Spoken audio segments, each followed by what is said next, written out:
Yes, কাজে সুফল আনবে বয়ে কথা দিয়ে নয়, এমন সেবার ছেলে যেন ঘরে ঘরে হয়। ক্ষতায় যারা ভীষণ পটু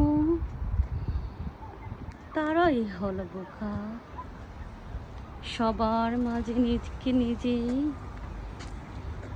দিচ্ছে তারা ধোঁকা।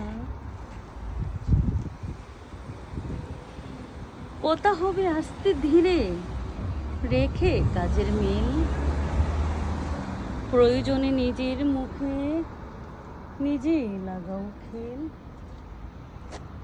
যুক্তি ছাড়া কথা বলে নেই তো কোনো লাভ, ভেবে চিনতে প্রকাশ করো মনের যত ভাব, তবেই তুমি পরিপূর্ণ তোমার সকল কাজে। নিজকে সাজাও মনের মতো দক্ষতারই মাঝে।